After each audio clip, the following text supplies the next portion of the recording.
My name is Zachary Schleffner. I'm a musician and educator. I'm a musician since I was about 8 and an educator since I was about 22.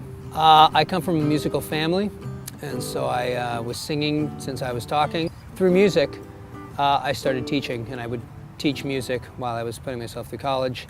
And then after college, I taught English in Taiwan, and now we'll be teaching for the LAUSD at some point in the future. I'm teaching the fundamentals of English grammar. Having an understanding of English grammar gives you great power in your writing and your spoken English as well. Instead of grammar being a gigantic mystery, you just peel away that first layer and you realize that it's really not that hard after all. It's just a series of terms that you are able to draw lines between and have an understanding of how it all functions together. Basically, I think there's the theory and then there's the application of the theory. And for me, I think it's really important to use both, because some kids are going to excel in one rather than the other. If, for example, you're learning a language, you teach them the rule behind the grammar so that the kids that understand that way or learn that way or have a brain that's well suited for that will understand it. Then you give an example of it, and so the kids that understand it that way, and then you play around with it and you have fun with it. So say it's an expression you're learning, you discuss the etymology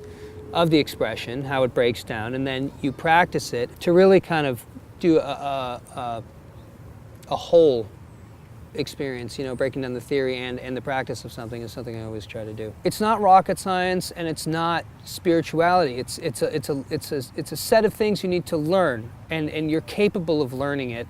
And if it's broken down and it's presented in a way that's easy to understand, it makes kids feel part of the process and feel empowered and feel like they're learning and they're doing. Because school is so often a great place to feel not smart enough, not good enough, these other kids are better than me. And if you can really break down what the ideas of the lesson are and make everybody feel like it's something they can learn, and then after that it's up to them. When you see the eyes light up, when you see the quantum leap happen, when you see them actually using what you've taught, it's when you see them messing around after class having fun with something that you've showed them, or you see them come in the next week with something based on what you've showed them, then you feel like, wow, I'm introducing this person to things that they wouldn't have been exposed to. Everybody learns differently, and they learn at different levels, and they